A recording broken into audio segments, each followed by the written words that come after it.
देश के बिहार में सियासत के गढ़ में इस समय चुनावी संग्राम है और मुस्लिम राष्ट्रीय मंच के राष्ट्रीय संयोजक इस समय हमारे साथ हैं। लगातार मुस्लिमों को लेकर देश की राजनीति में सियासत होती रही, कई तरह की राजनेताओं द्वारा बयानबाजी भी रही, लेकिन अब क्या बिहार चुनाव को लेकर मुस्लिम राष्ट्रीय मंच की तैयारियां हैं और आखिर अब ये किसे समर्थन करने वाला और किसके साथ ये पूरा धड़ा खड़ा होगा, जिसके बाद सियासत की नई राह और नई मंजिलें तय होने वाली है। सर, किस तरह देख रहे हैं चुनावों को लेकर? देखिए, कांग्रेस सरकार ने आज़ादी के बाद से मुसलमानों के साथ ठगी की है। किसी प्रकार की एजुकेशन नहीं दी, किसी तरीके से रोज़गार नहीं दिया। पिछले 10 सालों में हमने अच्छी तरह देखा है कि मोदी जी ने बहुत अच्छी योजनाओं के साथ पसमानदों को, गरीबों को, मुसलमानों को ऐसी योजनाएं दी जिससे उनको लाभ मिला है। आज बिहार के अंदर जो चुनाव हो रहा है उसमें मुस्लिम राष्ट्रीय मंच पिछले 1 साल से काम कर रहा है वहाँ बराबर कि वहाँ पर इस बार भारतीय जनता पार्टी की पूरी बहुमत के साथ सरकार आनी चाहिए। और हमें उम्मीद है इस बात की, क्योंकि मुस्लिम इस बात को रुझान को महसूस कर रहा है। इंटेलेक्चुअल मुस्लिम, जो पढ़ा लिखा मुस्लिम है, वो इस बात को देख रहा है कि हमने सभी सरकारों को देख लिया, वो सिर्फ मुसलमानों को वोट बैंक, बंधुआ मजदूर के रूप में मानती है। उनका वोट लेकर 5 साल तक उनको धक्का देती रहती है। हिंदुस्तान की जो सरकार होती है तो वहाँ पर स्टेट की भी जो सरकार एक होती है तो वहाँ पर अच्छी सहायता मिलती है, अच्छा रोज़गार मिलता है, अच्छी वहाँ पे योजना आती है। तो बिहार के अंदर वहाँ की जनता, खास तौर से मुस्लिम, जो वहाँ पे मुस्लिम राष्ट्रीय मंच पूरे बिहार के अंदर काम कर रहा है पिछले 1 साल से, उसको देखते हुए मुझे स्पष्ट नज़र आ रहा है कि बिहार के अंदर इस बार अच्छे बहुमत के साथ भारतीय जनता पार्टी की सरकार आएगी। देखिए, इस बार बिहार में सरकार आएगी, लेकिन वहाँ पर लगातार बयानबाजियों का दौर है मुस्लिमों को लेकर कहें, या जिस तरीके से लगातार पिछले दौर में जो मस्जिदों में मज़ारों में मस्जिदों में मंदिर खोजे जा रहे हैं, शिवालयों का दावा किया गया, चाहे यूपी की बात करें, चाहे राजस्थान के अजमेर की बात करें, तमाम तरीके के दावे, उससे कहीं ना कहीं दो धड़ों में नहीं है मुस्लिम।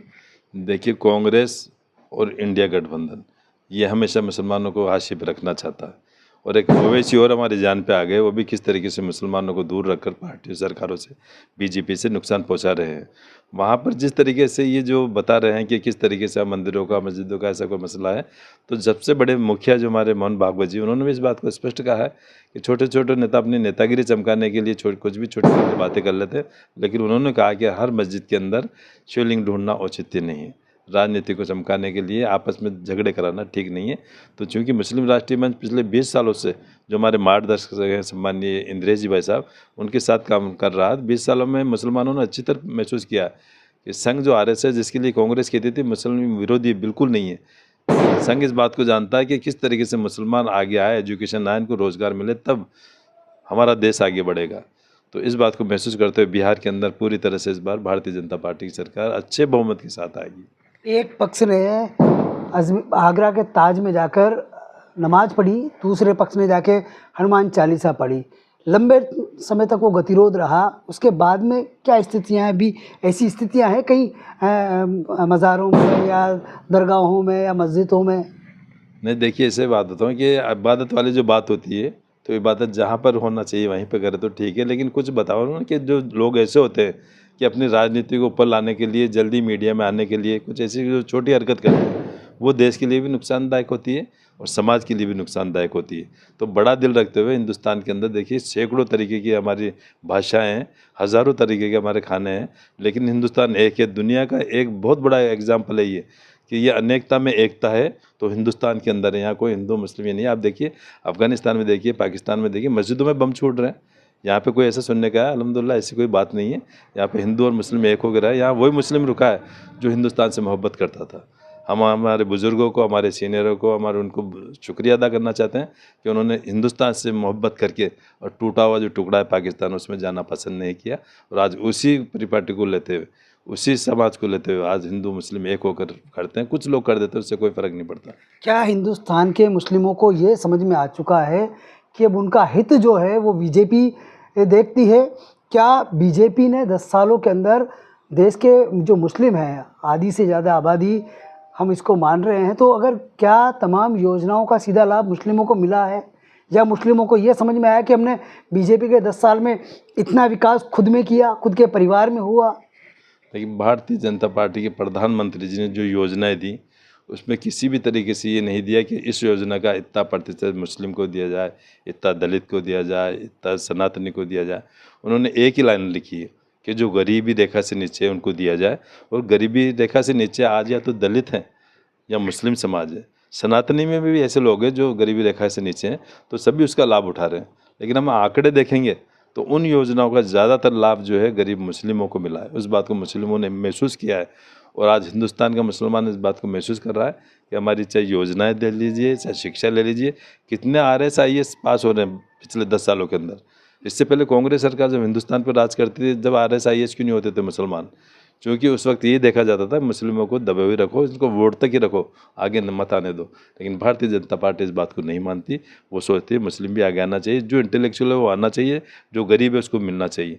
इसीलिए मुस्लिम आज देख लीजिए पिछले 20 सालों से RSS के साथ मुस्लिम राष्ट्रीय मंच पूरे देश के अंदर काम कर रहा है।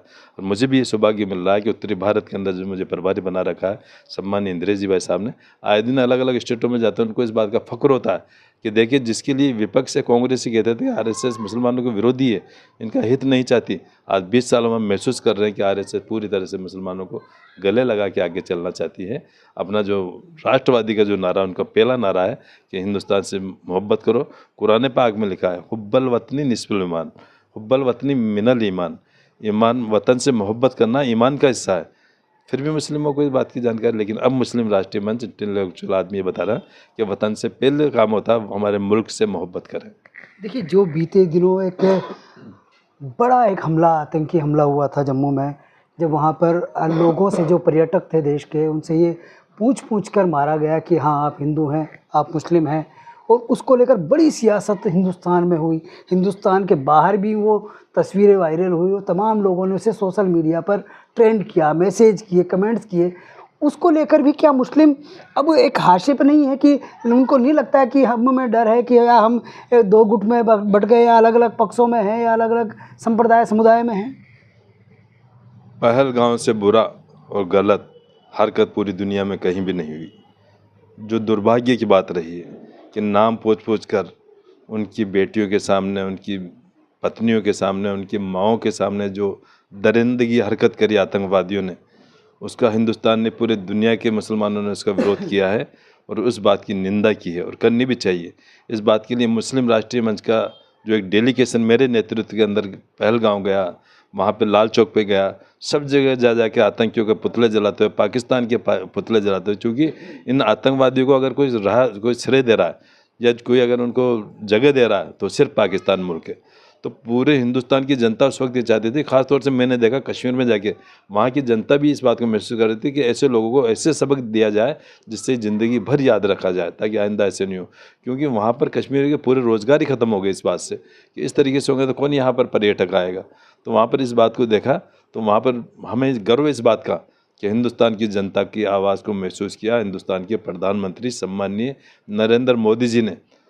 और वहाँ पर ऑपरेशन सिंदूर का ज़बरदस्त वहाँ पर करके आप देखिए पाकिस्तान के अंदर नस्तो नाबूद कर दिया। वहाँ पे मदरसों के जो अड्डे थे, वहाँ पे आतंकियों के जो अड्डे थे, वहाँ पे जो एयर बेस थे, हिंदुस्तान का एक एक नागरिक फ़ख्र महसूस कर रहा है कि उन्होंने ऐसे वक्त पे वहाँ पे वो किया जैसे जनता चाहती थी कि अब भी नहीं होगा वहाँ पे हमला तो कब होगा, और मोदी जी ने वहाँ पे कराया। हम हिंदुस्तान की सेना को धन्यवाद देते हैं कि एक इशारे पे उन्होंने नस्तो नाबूद कर दिया। हमारी बेटियां जो वहाँ पे थी, कुरैशी मैडम, ये जो वहाँ पे किया, तो उससे आज हिंदुस्तान महसूस कर रहा है कि वक्त आने पर जवाब दिया जाना चाहिए, और ऐसा जवाब कांग्रेस सरकार नहीं दे पाती, इसीलिए हमारा हिंदुस्तान पिछड़ता हुआ जा रहा था। आज हिंदुस्तान पूरी दुनिया के अंदर एक अच्छा मुकाम रखता है मोदी जी के नेतृत्व के अंदर। गृह मंत्री तो कहते हैं कि अभी ऑपरेशन सिंदूर बंद नहीं हुआ है, वो स्थगित हुआ है। तो वहीं अगर सचिन पायलट की बात करें या कांग्रेस के बड़े नेताओं की बात करें, तो जो सीज फायर वाला जो अमेरिकी राष्ट्रपति डोनाल्ड ट्रंप के जो ट्वीट थे, जो बयान थे, जो जवाब थे, वो उनको एक एक गिनती करते हैं। कभी 12 गिनते हैं, कभी 27 गिनते हैं, कभी 31 गिनते हैं। तो क्या सीज फायर हमारे देश के प्रधानमंत्री की मंशा से हुआ या अमेरिकी राष्ट्रपति के इशारे पे? देखिए, हमारे हिंदुस्तान के प्रधानमंत्री इस वक्त बहुत मजबूत प्रधानमंत्री है। पूरी दुनिया की, चाहे कोई राष्ट्रपति, चाहे ट्रंप हो, चाहे कोई दूसरे राष्ट्र के राष्ट्रपति हो या प्रधानमंत्री हो, इस बात को महसूस करते हैं कि हिंदुस्तान के प्रधानमंत्री अगर निर्णय लेते हैं तो हिंदुस्तान के पक्ष के अंदर लेते हैं। अब ये किस तरीके से, कहाँ पे किस तरीके से फीस सीज फायर करना चाहिए, किस तरीके से हम जवाब दिया जाना चाहिए। जैसे आप बता रहे हो अभी कि ये ऑपरेशन सिंदूर भी चालू है, तो इसका मतलब यही है कि कभी हरकत करेंगे तो उससे बड़ा जवाब दिया जाएगा। मैं धन्यवाद देता हूँ हिंदुस्तान की गृह मंत्री सम्माननीय अमित शाह जी को कि उन्होंने इस बात को रखा कि ऑपरेशन सिंदूर चालू है, अभी ये स्थगित हुआ है, बंद नहीं हुआ। तो इससे मैं समझता हूँ आतंकवादियों को लगाम लगी हुई है कि आप करके देखें, पहले की तरह 2 5 10 करके जाएंगे, लेकिन पाकिस्तान की पूरे अड्डों को नस्तो नाबूद कर देंगे। तो इस बात के लिए मैं पक्षधर हूँ कि ये जो ऑपरेशन सिंदूर है चालू रहे और ये स्थगित रहे। और इस तरीके से जो डोनाल्ड ट्रम्प जैसे ने जो आंख दिखाने की कोशिश की है, हमारे प्रधानमंत्री जी ने बड़े मजबूती के साथ उनको जवाब दिया है और बड़े अच्छे तरीके से उन्होंने पूरे हिंदुस्तान के जनता को गर्व महसूस कराया कि आज कमज़ोर नहीं है हमारे प्रधानमंत्री जी। वक्त आने पे वही निर्णय लेते हैं जो हिंदुस्तान के पक्ष में हो, हिंदुस्तान की जनता के पक्ष में हो। चुनाव के नतीजे क्या उम्मीद कर रहे हैं कि किस तरह के रहने वाले? विपक्ष ने अपना सीएम चेहरा घोषित किया है और एनडीए भी की तरफ से कोई निर्णय नहीं है। लोग लगातार बयानबाजी या उस तरह से कमेंट्सबाजी कर रहे हैं।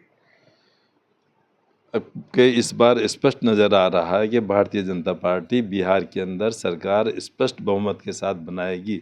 उसकी वजह यह है कि बिहार वासियों ने हर एंगल से देख लिया कि जब तक भारतीय जनता पार्टी की केंद्र की सरकार पूरी तरह से राज्य सरकार को कुछ लाभ या कुछ योजनाएं नहीं देगी, तब तक वहाँ का भला कम ही होगा।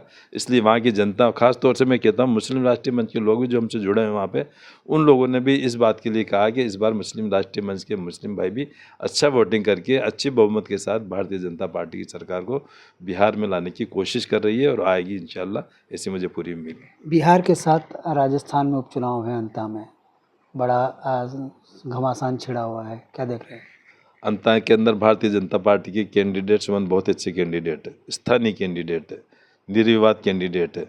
तो मैं समझता हूँ भारतीय जनता पार्टी के प्रदेश अध्यक्ष मदन जी राठौड़ साहब को और मुख्यमंत्री हमारे भजन लाल जी को धन्यवाद देना चाहूँगा कि ऐसा कैंडिडेट दिया जिनका वहाँ पे आने को मतलब ही नहीं है। एक तरफा जीत हासिल करेंगे, अच्छे वोटों से जीत हासिल करेंगे सुमन जी। और भारतीय जनता पार्टी के जो उपचुनाव का अंत में चुनाव हो रहा है, इसके अंदर भारतीय जनता पार्टी के कैंडिडेट अच्छे वोटों से जीत कर आगे आएंगे। एक तरफ प्रमोद जैन भाया हैं, मंत्री रह चुके हैं, दूसरी ओर नरेश मीणा हैं जो पूरी तरह से शहीद भगत सिंह के चेहरे पर चुनाव लड़ रहे हैं। देखिए, जो भाया हैं वहाँ की जो कांग्रेस के, तो उनको जो खड़ा है उनको पूरे आसपास के ज़िले भी जानते हैं, अंतर जिला भी जानता है, 12 जिला भी जानता है कि किस तरीके से उन्होंने कमाई पे ज़्यादा ध्यान दिया है, सेवा पे कम ध्यान दिया है। लेकिन फिर भी कांग्रेस ने कैंडिडेट बनाया तो किसी को बना सकती है पार्टी। और वहाँ पे नरेश मीणा भी जो गए हैं तो वो भी जिस तरीके से होनियारा से गए वैसे वहाँ गए। जबकि ये होना चाहिए सेवा का मतलब कि जिस एरिया को ले लिया वहाँ पूरी सेवा करें आप, पूरे प्रदेश के साथ साथ एक इंडिकेट करें। आप वहाँ चुनाव हो रहे वहाँ भी जाएँ, वहाँ चुनाव हो रहे वहाँ भी जाएँ। तो मैं समझता हूँ इससे इमेच्योरिटी झलकती है और धैर्य इसमें नज़र नहीं आ रहा। एक नेता को धैर्य रखना चाहिए। बयानों को लेकर जिस तरह से चर्चाओं में रहते हैं नरेश मीणा, हाँ, बयानों से ही इमेच्योर लग रहे हो। बयान संजीदगी के साथ दें। अच्छा अगर वर्कर है, अगर मेहनती वर्कर है, दौड़ने वाला वर्कर है, तो धैर्य को भी तो ध्यान रखें।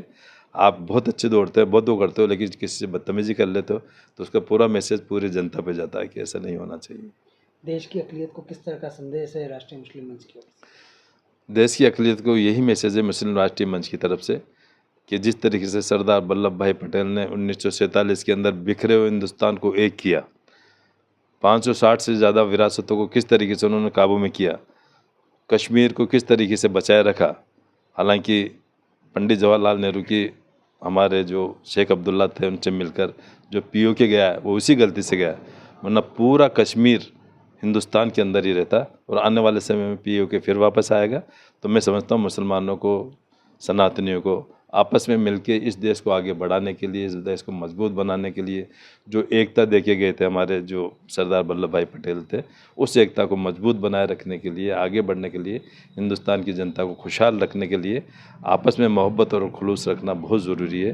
तो हिंदुस्तान की जनता चाहे सनातनी हो, चाहे मुस्लिम हो, किसी भी समाज की हो, एक मिल के रहे ताकि हमारा हिंदुस्तान मजबूत होकर फिर से विश्व गुरु बन के दुनिया पर राज कर सके। ये थे मुस्लिम राष्ट्रीय मंच के राष्ट्रीय संयोजक अबू बकर नकवी, जिन्होंने साफ तौर पर यह संदेश देश को दिया है कि किस तरीके से देश के हित में और देश से प्रेम करने वाला व्यक्ति देश के साथ जुड़े, देश में रहे और देश की जो सरकार है, नरेंद्र मोदी है, उनका जो विज़न है वो विज़न भी इन्होंने साफ किया है कि किस तरीके से ना जाति, ना पाति, ना धर्म, ना भेद को देखकर तमाम योजनाएं उन गरीब और ज़रूरतमंदों के लिए देश में चलाई जा रही है जिनका सीधा लाभ लोगों को मिल रहा है। हालांकि अब बिहार चुनाव के नतीजे और राजस्थान के अंतः उपचुनाव के नतीजों का इंतज़ार है।